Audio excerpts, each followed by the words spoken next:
there's many factors, and we're trying to work those out.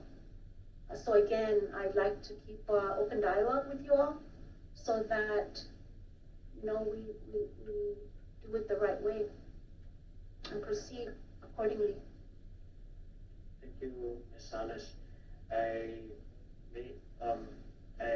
My last question is in regards to Secretary Kandit. Just in case I might have missed it, I know that as of now, overtime is still being paid on for you to, am I correct, or is it still or have you reconciled most of that situation as of now? You're speaking for you two? All employees that are due overtime have been paid for you two. If an employee or any of your constituents say they haven't been paid, I just need to know and make sure that, and I'll check my records. Now, keep in mind, when I went out to pay all you two overtimes, I paid everyone 1.5. Remaining people on the list, I paid them 1.5 overtime. And that was actually advised by U.S. Department of Labor that I do that, or else we could be cited. And so I ensured that everyone that was pending overtime was paid. Okay, thank you very much. If my time might be running out, or if it has run out, I believe I may have some more questions for the parties at hand. Chairman Pro Tem, I yield at this time. Thank you, Representative Castro. Recognize Representative Park. Thank you, Vice. Good morning, Franny. I still consider you director. I'm not going to call you acting. Fran, when did you start assuming the position as acting director for OPM? June 1st.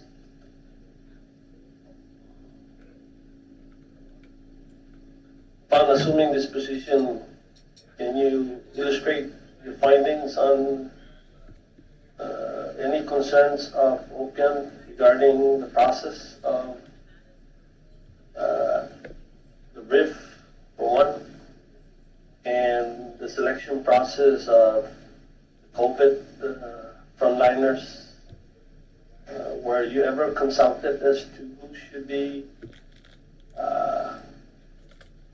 working in the frontliners as COVID? Was there any communication that you find that was provided to the former director in that aspect? I was not made aware of any communication as to who would be selected or who was selected to work frontline, at the front line. There was never any communication. I don't believe the former director ever got any communication as well, as far as I know. No. Because what I'm trying to allude is it is OPM that's supposed to certify or approve of exemption and not exemption, correct? Correct. We will review their FLSA status, Fair Labor Standards Act status, whether they are a covered employee, whether they are an exempt employee.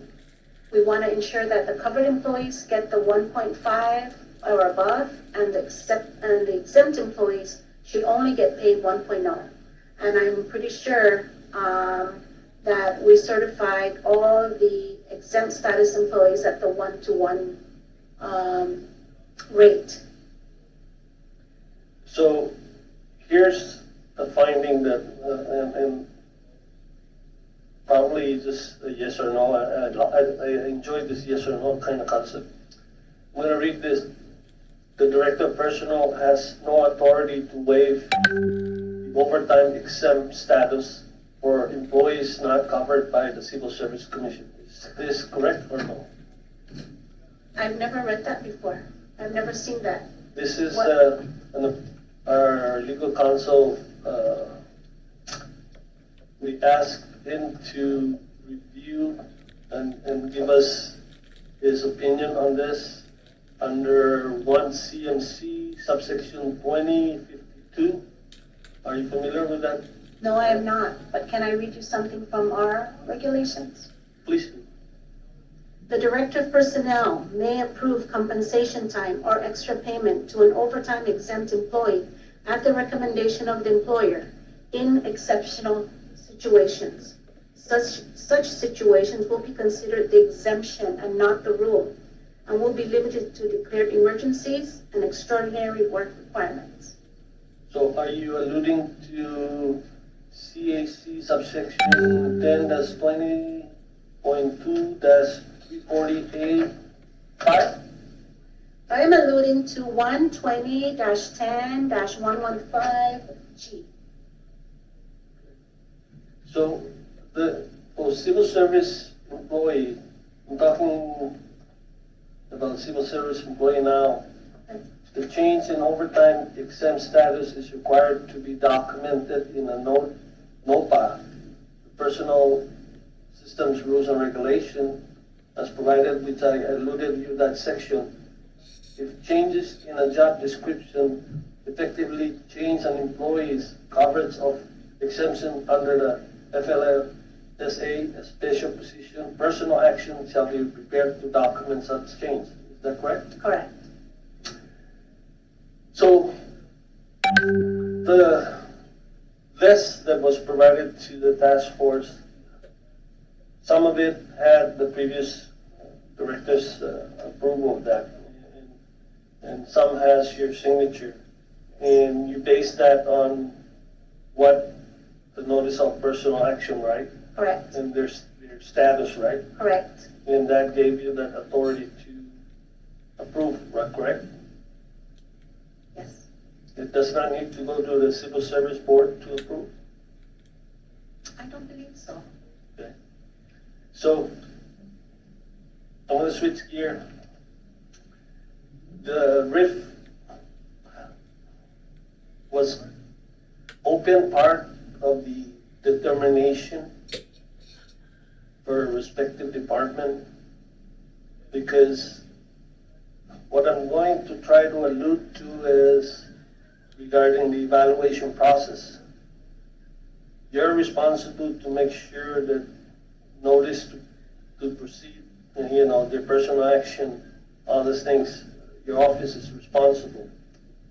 And my understanding that every fiscal year, there should be an annual eval, correct? Correct.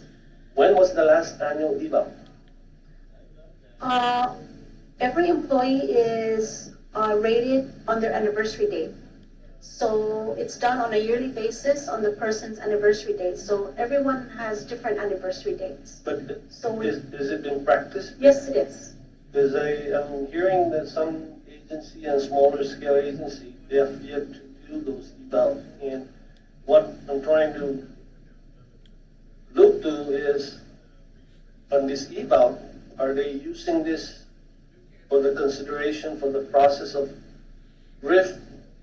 Because even though you have an excellent example, a good employee, but attendance seems to be wavy, and you got an employee that needs supporting guidance, but attendance is A plus. How is that? Can you Thank you. enlighten me, because Yes. I want to see the clear picture of how the RIF process is done. Okay. So at the moment, we are not doing, we are doing the RIF analysis, but we are not implementing RIF until we are told to.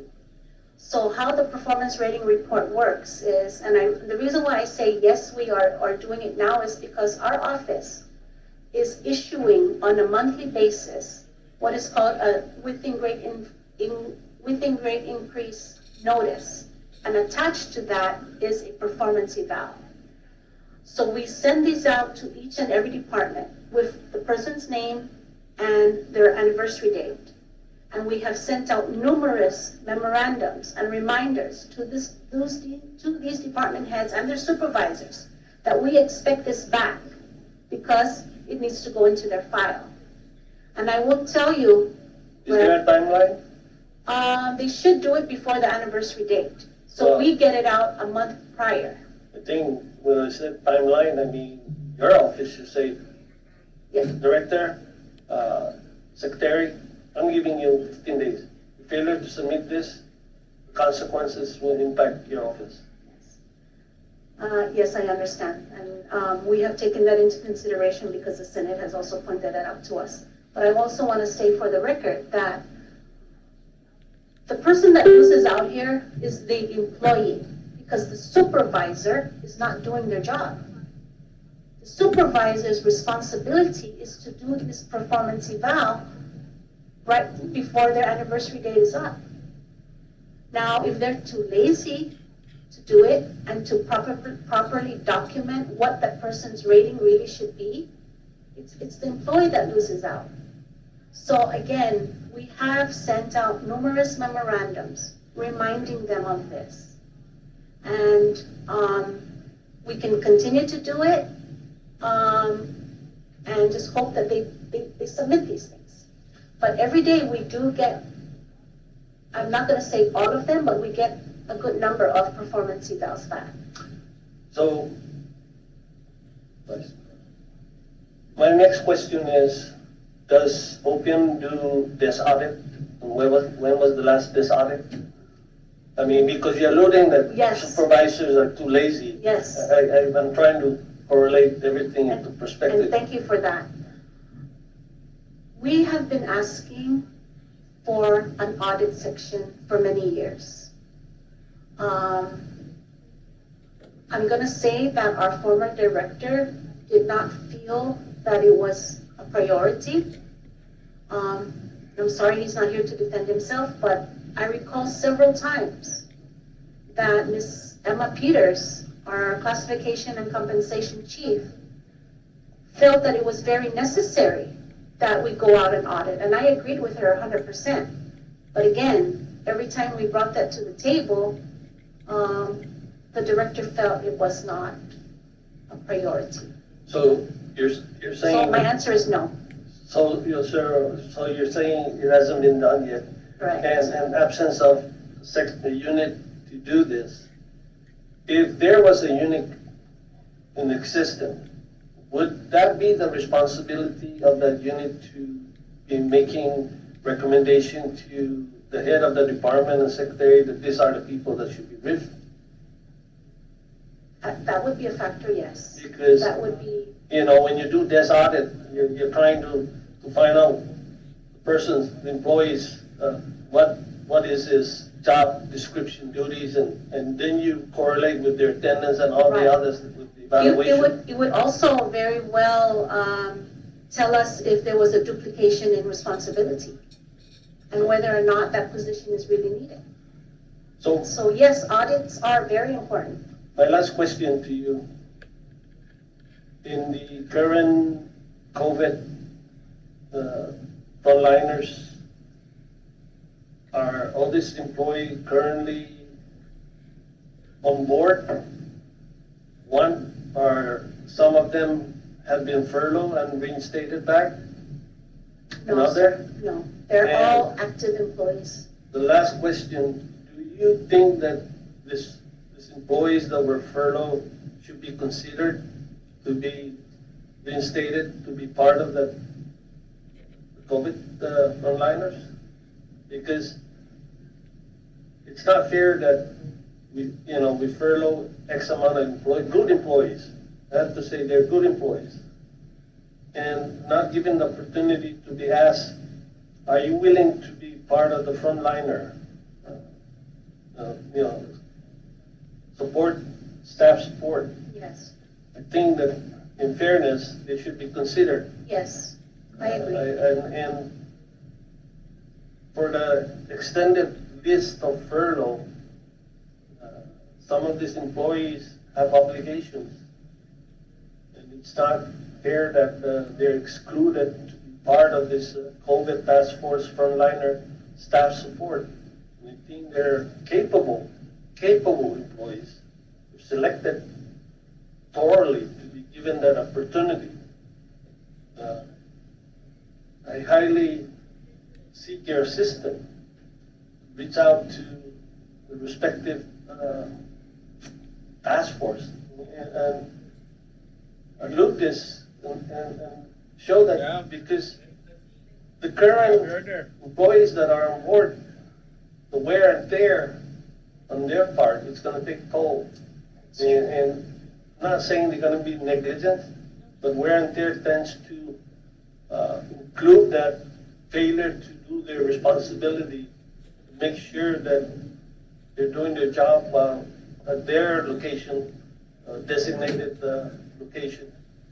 So with that, Mr. Chairman, I'll yield for this time. Thank you, Reverend Lipan. Thank you, Chairman. Just any follow-up questions on the line of questions of on so memorandums that you constantly shoot out to all departments. How was the turnout coming? I would say in 2019, we have gotten a better response. Because like I said, we commenced issuing out the waiting rate increase notices. So which basically forced them to prepare the performance rating report.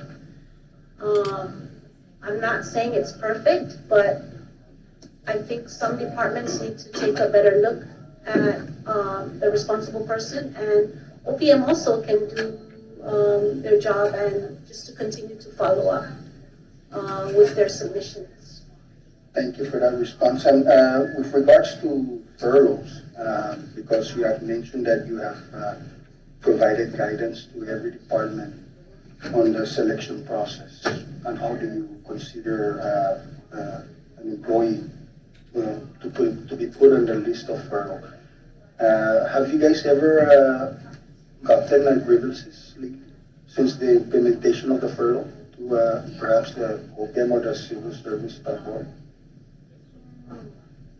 I'm trying to recall, I'm not sure if the Civil Service Commission received any, because that would be the body as to which the grievance would go Right, to. so not to your knowledge. Not to my knowledge, but I also want to state that in the furlough letter itself, for civil service employees, is that it states in the letter that they will be returned back. That is our goal. Right, but perhaps, So because I'm alluding to the guidelines that you have gave, and some of these people that were furloughed were decades, yes, yes. more than 20 years, and Yes. perhaps that defeats the guidelines that you have shared to each department. So, not to your knowledge, no grievance. Okay, and with regards to the notion about the RIF analysis, I know that you mentioned that Mr. Pangilinan is actually working on it. Do He's you have- heading that team. He has Right, a so team. is there a time frame that we, I know that we're not there yet, Yeah. and I hope that we don't get there, but I'm glad to hear that your office is already doing that analysis, because we have to prep ourselves for the worst. And if there is such an analysis, I would like to request, Chairman, that it should be submitted to this body too. That's not too much to ask, thank you. Thank you, Mr. Chairman.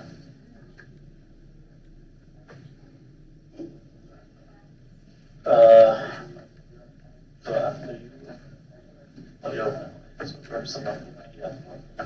Thank you, Mr. Chairman. Ms. Salas, would you please provide this committee with the guidance and the template letter that you issued to the director? Sure. Or to the department? Sure. Thank you. And what was the duration of the furlough period that was indicated in the notices that went out to employees? I believe it said not more than 12 months. More than 12 months. So, are you aware that the personnel system rules and regulations provide that furloughs longer than 30 days do constitute reductions in force and must follow the reductions in force procedures? Yes, we understand that, Rep. Sablan. However, because of the time sensitivity here, basically we were told late March that there was going to be a deep decline in revenues, and we needed to act fast. By April, early April, we were already issuing furlough letters. So we took the approach that it would be a furlough for not more than 12 months, and we would start working on the RIF. There was no way we would be able to perform the RIF during that specified time. Why not? Because we're talking about hundreds and hundreds of employees, actually thousands, to include Tinian and Rhoda. And if we came to the point where we already knew that we didn't have the revenues to pay all these employees, what was the government going to do? Is there any exception in the civil service regulations that you can point us to that allows for the reduction in force requirement to be bypassed? Due to I don't time think there sensitivity? is. No, there is not. But again, we did not just decide this on our own. We sought the guidance of the Attorney General's office, as well as the Governor's Legal Counsel, the SAA, even our Civil Service Commission. And did you receive guidance from the Attorney General's office? They were present in our meetings.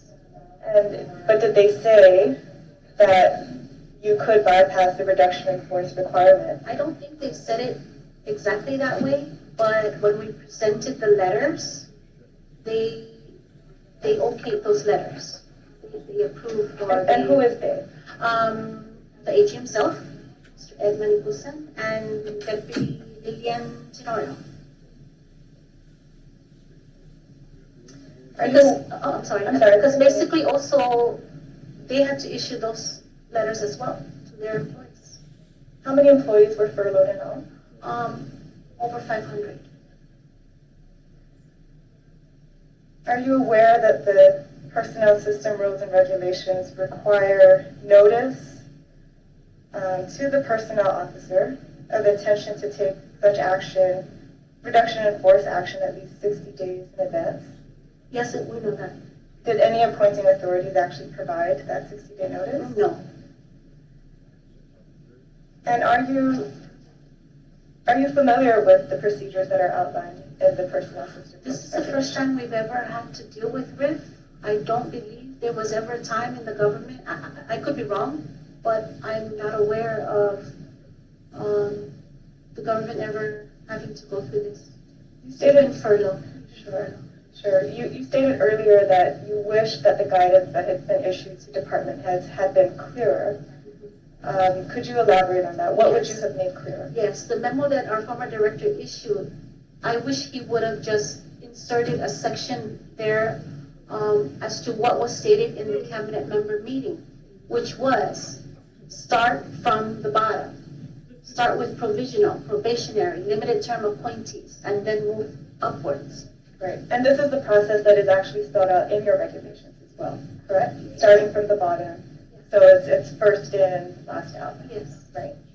And that did not go out into the written guidance that the department. It should have been inserted in there just as to reiterate what was stated in the cabinet member meetings. But what could I do? It's too late at that time. I mean, he issued it. Mr. Seman issued it. So. Okay. So if the department heads did not follow that guidance, what process did they follow instead in selecting which individuals to furlough? I would not know, ma'am. All I knew, the next thing you know, that we got I was asked to start a running list to ensure that we, had a list of furloughed employees. And next thing you know, I was just getting the list. And then also they were required to provide me with the fiscal impact of these furloughed/terminated employees. So you received the list, and did you make note of employees who had been with the civil service for 20 or more years who were on these lists? Just by looking at their names, I would not have known that at the time. I mean, When did you become aware that seasoned civil service employees were on these furlough lists? when a few of my coworkers were stating that their friends said this, their friends said that. So Has OPM taken any action to look into this matter? I have not. I don't know if Mr. Semen did at the time he was there. Do you intend to do that? Is this part of your risk analysis now? Well, like I said earlier, with the RIF analysis, those employees that are the senior employees, they could rightfully be put back because of their retention points. That's why we feel it's necessary to do this RIF analysis now and not wait. I just don't want to be unprepared if we are told that we have to implement this. Again, because with the furlough situation, we were, in a sense, kind of caught off guard, not knowing, what COVID-19 was going, how it impacted our revenues. Sure. But you would agree, right, that your regulations actually do tell you that you need to implement a reduction in force? Yes. Because these furloughs are lasting longer than 30 Yeah, days. and we feel it's temporary. The furlough is temporary. So were the lists that were submitted by each department, what was the process? Were they supposed to submit the list directly to you, and then you submit it to who? I was were there several tasked steps before to, you? yes, submit it, put it together, and collaboratively work with Ms. Vicky's office so that we both had the right information. And I'm assuming it was also necessary for the budget preparation. But yes, I shared it with Vicky. But I'm sorry, maybe I should be clear. So the department has prepared their lists, and then they submitted them to you, and then you submitted them to Vicky. Yes. Ms. Vicky Villagomez. We kind of with compared OMB. to make sure that we were on the same page. I will say that not all departments provided me their list. I had to continue to go back to Vicky to, for the check and balance. I'm not sure why they weren't providing it to me. They didn't feel it necessary, but. And from Vicky, where did it go? The list? Yeah. I'm not sure. I don't know if she provided it to anyone else. Who ultimately approved the list? As far as I know, once the letters came to me and the list came to me, that was it. I'm not sure where it goes. I don't know. To your knowledge, were the lists that were submitted by each department ever altered, either to add or subtract employee? My list, I did not make any alterations. But Okay, so perhaps, yes, there probably were, because when I went to OMB to do cross-check, I did notice there were some names that were added and then some names were deleted. who would have made those changes? I don't know, ma'am. Maybe Vicky? I'm not sure.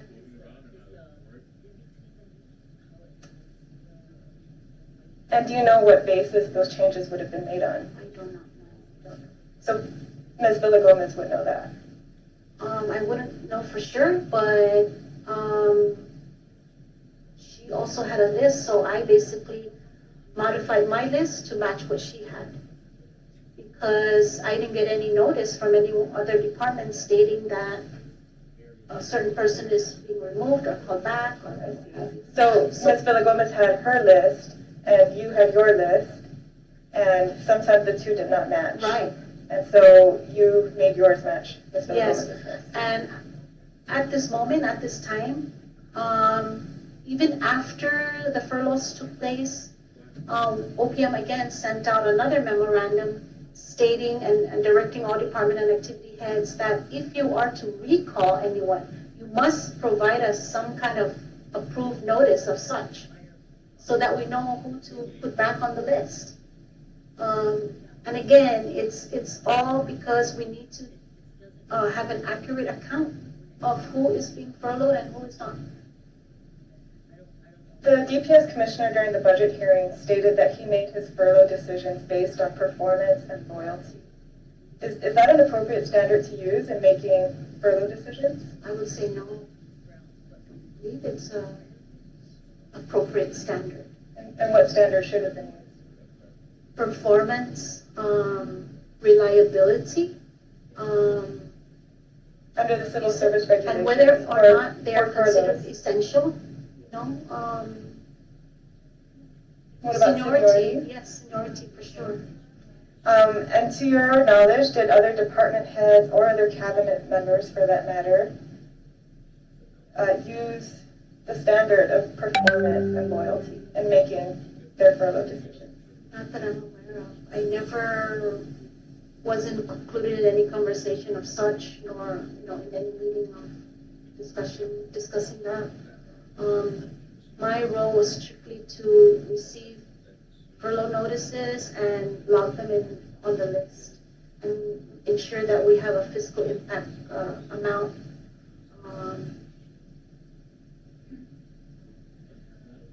Thank you.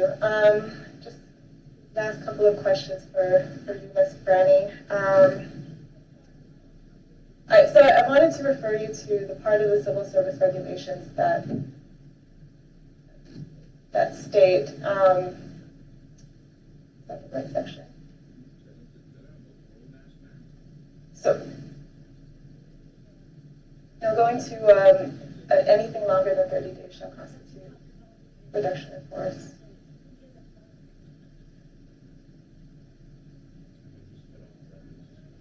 So you would agree, Ms. Salas, that there is no exception to this rule that any furloughs longer than 30 days constitute a reduction in force and shall, at least not in your regulations, there's no exception, and shall follow the reduction in force process.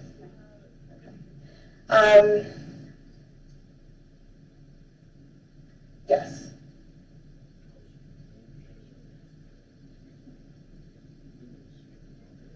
Okay, in any case, we did receive a sample letter, or actually a letter that went out to one of our furloughed civil service employees that indicated that they had no right to appeal their furlough.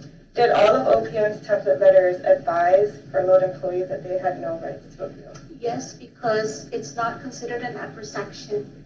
If the furlough is to be less than 30 days, it would be considered an adverse action, and they definitely would have the right to appeal. But what was the legal basis for that advice? Could you point us to the regs where that says that an employee who is facing a reduction in force because it is longer than 30 days has no right to appeal? But I'd like to draw your attention to employee appeals, subpart F. Council, if you could bring us to that section. Section 10-20.2-275.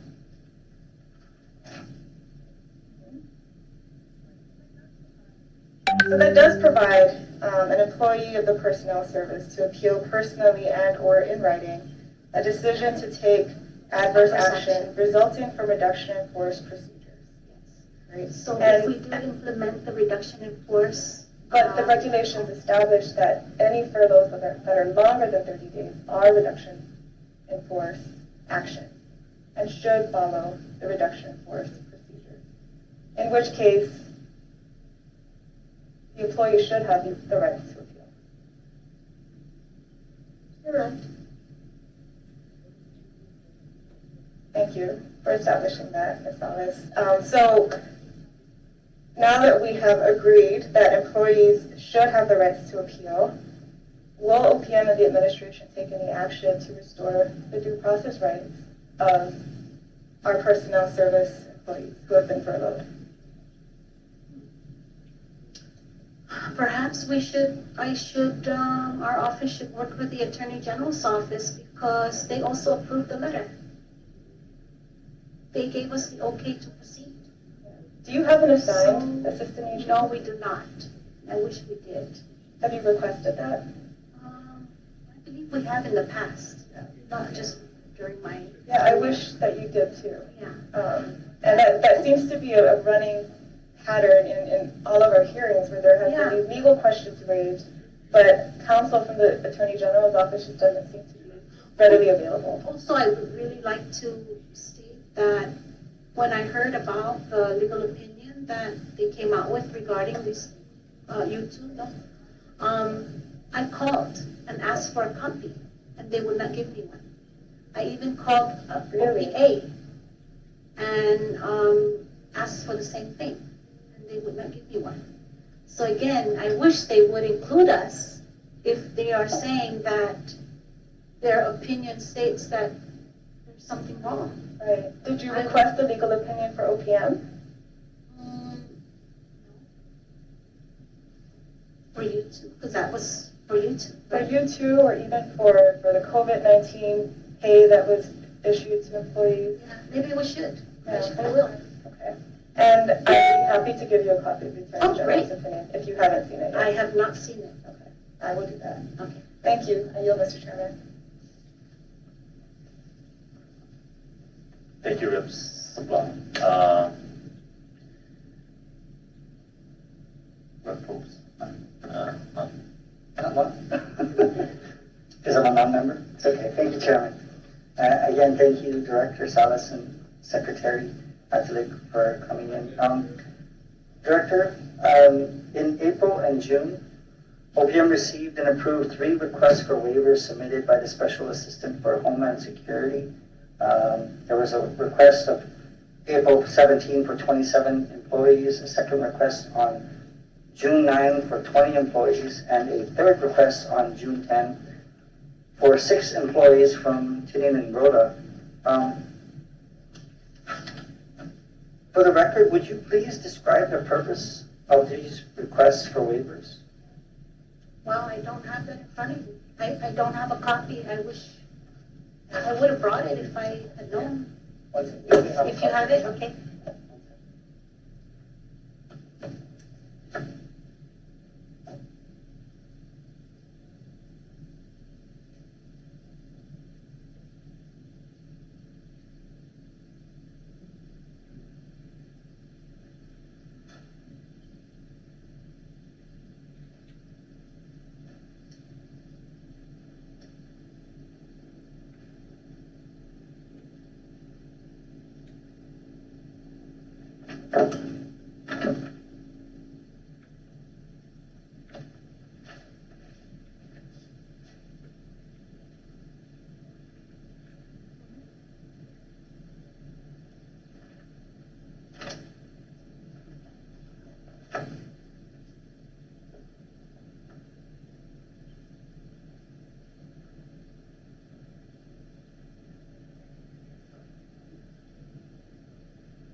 Rep Probst, you may proceed.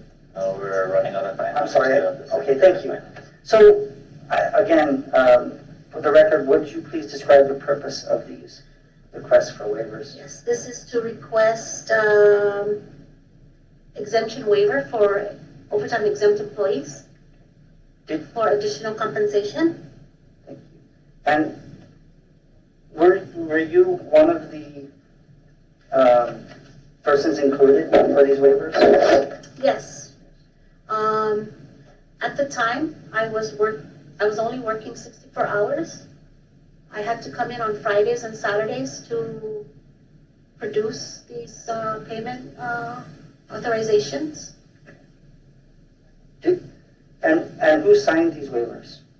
I believe if it was prior to June 1st, it was Mr. Semen. If it was after, no, Mr. Semen. Myself. There's no one else. Okay. So there was no one else We only that, had 4 staff at the time. and no one else that could sign it other than yourself? Were you concerned about any potential conflict of interest by signing your own waiver? Quite honestly, yes, but I thought about it after. And I was basically under the gun to get these payments out. Like I said, I'd have to come in on Friday and Saturday when I was not scheduled to work, when I was not allowed to work. Has Because OPM approved such waivers before? yes, You have. If so, if yes, Yes. then when have you approved such waivers? During Typhoon U2. During Typhoon? Okay. And we understand that Even, I must say also sometimes during election time, when some of the attorneys at the AG's office have to work the extra hours to, do whatever they need to do, they also get paid additional hours. I appreciate that. And duly noted the fact that you said you have no legal counsel? We do not have any legal counsel, and again, to go back to that, we only get paid the one-to-one straight time.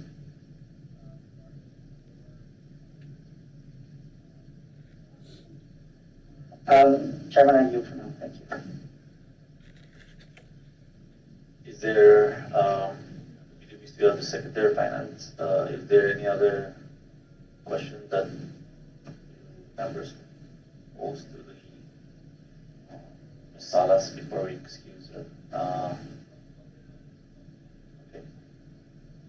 Okay, if there's no objection.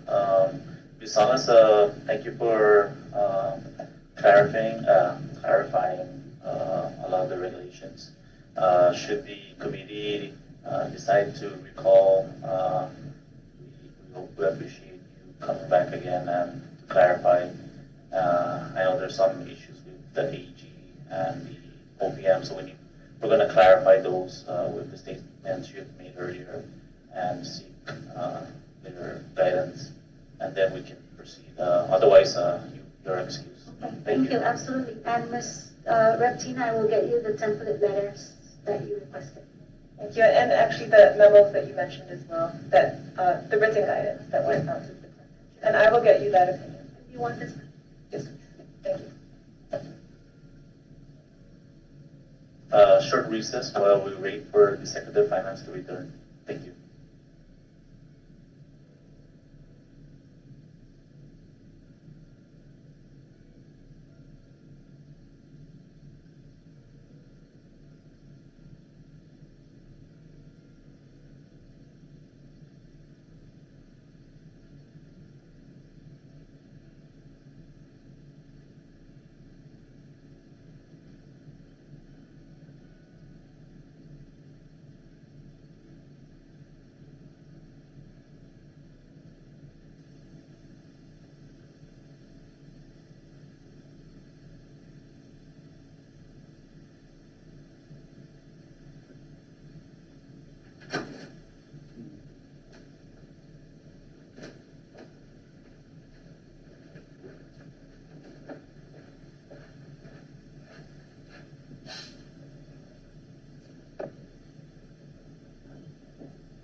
Thanks for joining us, folks. You all have a good day.